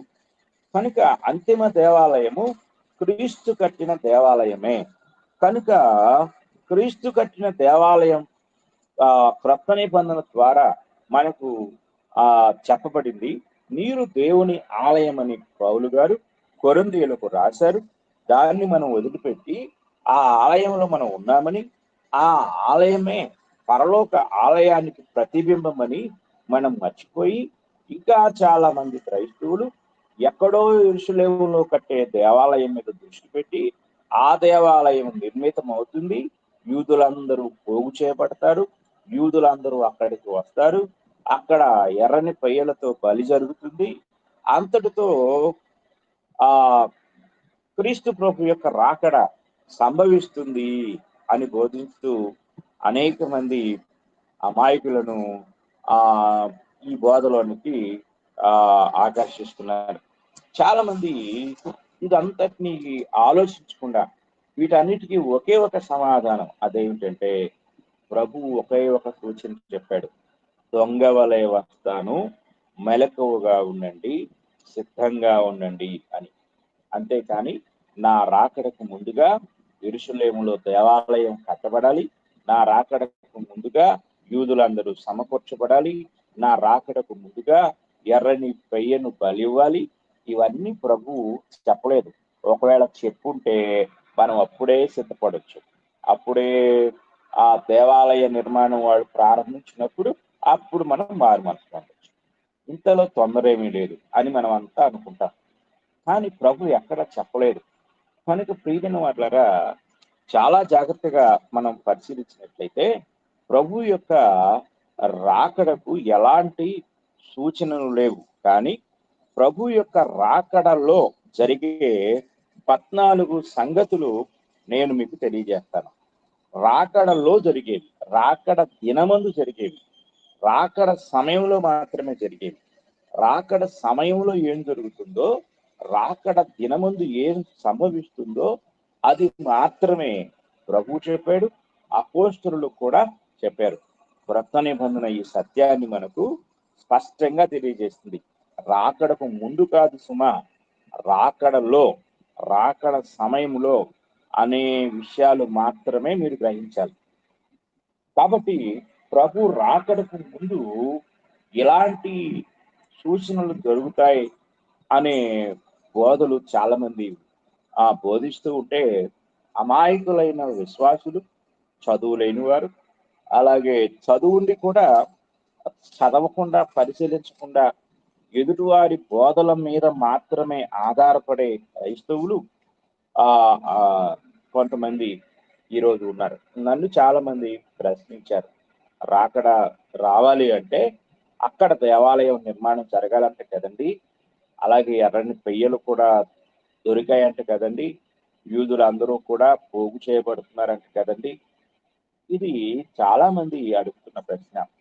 మీ అందరికీ నేను చెప్పే ఒక గొప్ప సత్యం ఏమిటంటే, ప్రస్తుత కాలము మందున్న యూదులతో దేవునికి ఎలాంటి సంబంధం లేదు అనేది మొదట మనం గ్రహించాలి. యెరూషలేముకు, ఇశ్రాయేలు దేశానికి చాలా మంది ఇంకా దైవత్వాన్ని ఆరోపిస్తూ ఉన్నారు. ఇంకా దైవత్వం ఉంది, దైవత్వము అంటే దేవుడు ఇంకా ఆ ప్రజల పట్ల లక్ష్యాన్ని కలిగి ఉన్నాడు. కాబట్టి అక్కడ మరి ఇంకా యుద్ధాలు జరుగుతూ ఉన్నా వాళ్ళు గెలుస్తూ ఉన్నారు. ఇలాంటివన్నీ చెప్తూ ఉన్నారు. ఒకవేళ దేవుడు వారిని కాపాడితే కాపాడొచ్చు. నేను దేవుడు వారిని కాపాడటం లేదు అని చెప్పడం లేదు, బోధించడం లేదు. కానీ దేవుని ప్రజలు ఎవరు ఇప్పుడు అనే సత్యాన్ని మీకు రెండే రెండు వచనాలతో చెప్తాను. మొదట దేవుని ప్రజలు ఇశ్రాయేలీలే. ఎందుకు అంటే నిర్గమ కాండము 19వ అధ్యాయము, నిర్గమ కాండము 19వ అధ్యాయాన్ని మనం చదువుకున్నాం. 19వ అధ్యాయము 6వ వచనం నుండి మనం చదువుకుందాం. ఇశ్రాయేలీలను ఐగుప్తు నుండి తీసుకొచ్చిన తర్వాత 1 సంవత్సర కాలం పాటు సీనాయి కొండ దగ్గర దేవుడు వారిని విడిది ఉండమని చెప్పాడు. అంటే వాళ్ళు అక్కడ డ్రాప్ అయిపోయారు. ఆ సంవత్సర కాలం పాటులో దేవుడు వారికి జాతీయ నిబంధన, జాతీయ బలులు, జాతీయ అర్పణలు, జాతీయ అంటే యావత్తు యోధా జాతికి సంబంధించిన అనేక విషయాలను, అనేక సత్యాలను, అంటే ఒక క్రమబద్ధమైన జీవన విధానాన్ని అంతటినీ వారికి అనుగ్రహించాడు. అలా అనుగ్రహించేటప్పుడు వారికి ఈ వార్త చెప్పాడు. సమస్త భూమియు 19వ అధ్యాయం 6వ వచనం, సమస్త భూమియు నాదే కదా, మీరు నాకు యాజక రూపమైన రాజ్యముగాను పరిశుద్ధమైన జనముగాను ఉండురని చెప్పుము. యాజక రూపమైన రాజ్యముగా, పరిశుద్ధ జనాంగముగా వారిని చేసుకోవడానికి దేవుడు ధర్మశాస్త్రాన్ని అనుగ్రహించాడు. అందుకే ధర్మశాస్త్రాన్ని అనుగ్రహించడం ద్వారా ఆయన వారిని దత్తత చేసుకున్నాడు. చూడండి, రోమీలకు రాసిన పత్రిక 9వ అధ్యాయము 4వ వచనాన్ని మనం చదువుకున్నాం. రోమీలకు రాసిన పత్రిక 9వ అధ్యాయము 4వ వచనం, వీరు ఇశ్రాయేలీయులు దత్తపుత్రత్వమును, మహిమయు, నిబంధనలను, ధర్మశాస్త్ర ప్రధానమును, అర్చనాచారాదులను, వాగ్దానములను వీరివి. ఇది మనం చాలా జాగ్రత్తగా గ్రహించాలి. దేవుని వాక్యాన్ని మనం పరిశీలించినట్లయితే దేవుని యొక్క వాక్య ప్రకారము ఆ ఇశ్రాయేలీయులు ఎవరు అనే సత్యాన్ని ఇక్కడ మనం బైబిల్ స్పష్టంగా చెప్తుంది. అయితే పేతురు రాసిన పత్రిక, మొదటి పత్రిక 2వ అధ్యాయము 9వ వచనాన్ని మనం చదువుకున్నప్పుడు సార్వత్రికముగా ఉన్న క్రైస్తవులందరినీ ఉద్దేశించి పేతురు గారు చెప్తున్న మాటలు, అయితే మీరు చీకట్లో నుండి ఆశ్చర్యకరమైన తన వెలుగులోనికి మిమ్మును పిలిచిన వాని గుణాతిశయములను ప్రచురము చేయు నిమిత్తము ఏర్పరచబడిన వంశమును, రాజులైన యాజక సమూహమును, పరిశుద్ధ జనమును, దేవుని సొత్తైన ప్రజలనై ఉన్నారు. ఒకప్పుడు ప్రజగా ఉండక ఇప్పుడు దేవుని ప్రజ అయితిరి. ఒకప్పుడు కనికరింపడక ఇప్పుడు కనికరింపడిన వారు. ఒకప్పుడు దేవుని ప్రజలు ఎవరు? ఇశ్రాయేలు. కానీ ఇప్పుడు కనికరించబడిన వారు, ఇప్పుడు దేవుని సొత్తు, ఇప్పుడు దేవుని ప్రజలు, ఇప్పుడు రాజులైన యాజక సమూహము, ఇప్పుడు ఏర్పరచబడిన వంశము యూదులు కాదు, క్రైస్తవులు మాత్రమే. క్రీస్తు ప్రభు సంఘమే అనే సత్యాన్ని మనం గ్రహించాలి. కనుక ఒకప్పుడు దేవుని ప్రజలుగా దేవుని చట్టాన్ని పొందుకొని, దేవుని యాచకత్వాన్ని పొందుకొని, దేవుని ఆలయాన్ని పొందుకొని, దేవుని నిబంధనలను, వాగ్దానాలను అన్నిటినీ కలిగి ఉన్న వారు దేవుని కృపలో నుండి తొలగిపోయి ఇంకా ధర్మశాస్త్రంతోనే ఉన్నారు. కానీ ఇప్పుడు ధర్మశాస్త్రమును క్రీస్తునందు దేవుడు కొట్టివేయడం ద్వారా ఆ దేవాలయం అనగా ఆత్మ సంబంధమైన దేవాలయ నిర్మాణాన్ని జరిగించి ఆత్మ సంబంధమైన దేవాలయంలోనికి అందరికీ ప్రవేశాన్ని అనుగ్రహించారు. యూదుల దేవాలయంలోనికి యూదులకు తప్ప అన్య జాతి వారికి సహవాసము ప్రవేశము లేదు.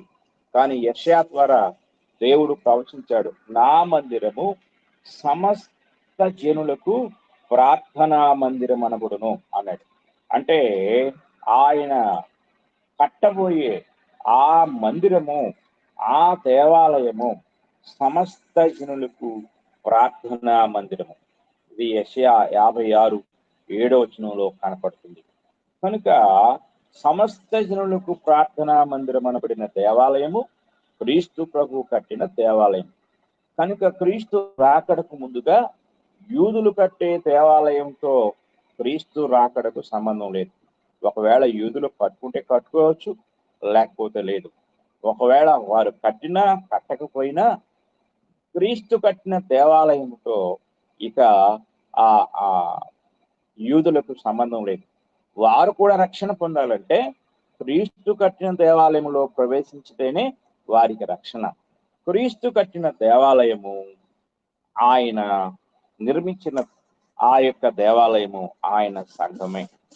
కనుక ఆయన రాజు, ఆయన ప్రభువు, ఆయనే ప్రధాన యాజకుడు, ఆయనే పరిపాలకుడు. ఆ దేవాలయంలోనికి వాళ్ళు రావాలి, అన్యులు రావాలి. సర్వలోకము ఆ దేవాలయంలోనే రక్షణ పొందుతారు, ఆ దేవాలయంలోనే దేవుని ఆరాధిస్తారు. కనుక క్రీస్తు రాకడకు ముందుగా ఈ సంఘటనలు జరుగుతాయనే ఒక అబద్ధ బోధ నుండి మనం బయటకు వద్దాం. క్రీస్తు రాకడకు ముందు ఒకే ఒక సూచన, అదేంటంటే ఆయన దొంగ వలె వస్తారన్నాడు. మీరు త్వరగా మార్పు చెందండి, రక్షణ పొందండి, మెలకువగా ఉండండి, సిద్ధపాటు కలిగి ఉండండి. రాకడలో క్రీస్తు ప్రభుతో పాటు, ఆయనతో పాటు పరలోకానికి వెళ్ళే వారంగా మనం ఉండాలి. మనం ఇప్పుడు చేయవలసిన పని ఏమిటంటే ఎక్కడో యెరూషలేములో కట్టే దేవాలయం కోసం కాదు ఎదురు చూడాల్సింది. క్రీస్తు కట్టిన దేవాలయం ఉంది, అది బైబిల్లో మనకు కనపడుతుంది. ఆ దేవాలయంలో ప్రవేశించాలి, ఆ దేవాలయంలో తండ్రిని ఆరాధించాలి. ఆ దేవాలయమే తండ్రి సన్నిధి.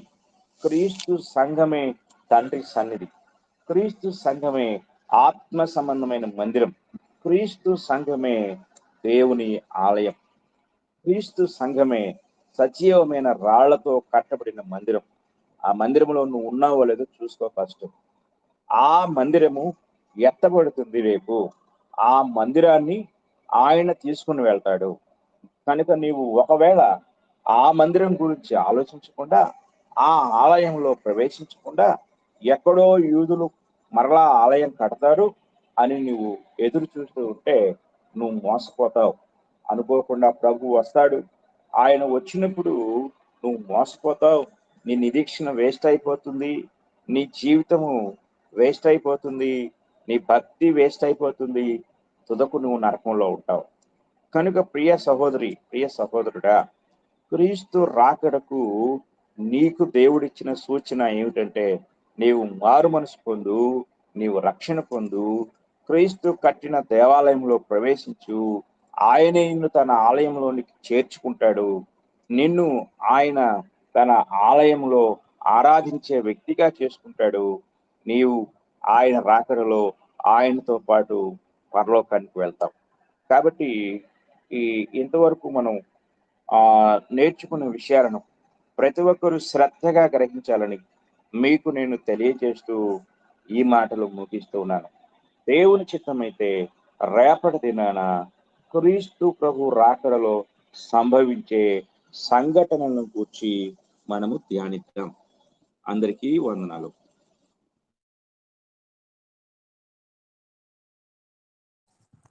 ఇప్పటి వరకు చాలా చక్కగా దేవుని యొక్క వాక్యమును మనకు ఉపదేశించినటువంటి సహోదరులు దేవకన్న గారికి ప్రత్యేకంగా వందనములు తెలియజేస్తున్నాము. సార్ మీరే ముగింపు ప్రార్థన చేయండి. తదుపరి ఎవరికైనా సందేహాలు ఉన్నట్లయితే అడగవలసిందిగా, హ్యాండ్ రైజ్ చేయవలసిందిగా కోరుతున్నాము. పరిశుద్ధుడు అయిన తండ్రి, ప్రేమ కలిగిన దేవా, మీ వాక్యము ద్వారా ప్రతి విధమైన సత్యమును మాకు బయలుపరుస్తూ గ్రూపులో ఉన్న మా ప్రియ సహోదరులందరితో మీరు మాట్లాడుతున్న విధానమును బట్టి నీకే స్తుతులు, స్తోత్రములు, కృతజ్ఞతలు చెల్లిస్తున్నాను. ప్రస్తుత కాలంలో తండ్రి, మా ప్రభు యొక్క రాకను గురించి జరుగుతున్న అనేక అపోహలను, బోధనను గురించి మేము నేర్చుకుంటూ ఉండగా సరి అయిన సత్యము పట్ల సరి అయిన గ్రహింపును కలిగి మీ కృపలో ముందుకు సాగే భాగ్యాన్ని మాకు అనుగ్రహించండి. మమ్ములను దీవించి ఆశీర్వదించండి. మా మనోనేత్రమును వెలిగించబడిన వారమై మీ కృప యొక్క జ్ఞానమును గూర్చిన గ్రహింపును కలిగిన వారమై ప్రతి సత్యాన్ని క్షుణ్ణంగా పరిశీలిస్తూ తండ్రి, ఒకవైపు బోధించబడుతున్న అబద్ధ బోధల పట్ల జాగ్రత్త వహిస్తూ మీరు బయలుపరిచే సత్యాన్ని మేమందరము గ్రహిస్తూ మా ప్రభు రాకడ అనుదినము, అనుక్షణము, నిత్యము సిద్ధముగా ఉండే భాగ్యం మాకు దయచేయండి. మా తండ్రి, మీకు స్తుతులు, స్తోత్రాలు, కృతజ్ఞతలు చేస్తున్నాం. దయగలిగిన తండ్రి, సహాయం దయచేయండి. ఇక్కడ చేరిన మేమందరము కూడా మీ వాక్య సత్యాన్ని గ్రహిస్తూ మీ వాక్య ప్రకారం జీవించుటకు, మీ కృపచేత జీవించుటకు కావలసిన జ్ఞానము, సహాయము మాకు అనుగ్రహించండి. వివేకము, విశ్వాసము మాకు దయచేయండి. నాకంటే ముందుగా పాటలు పాడిన వారు, ప్రార్థన చేసిన వారు, తండ్రి వాక్యాన్ని బోధించిన సహోదరులందరినీ మీరు దీవించి ఆశీర్వదించండి.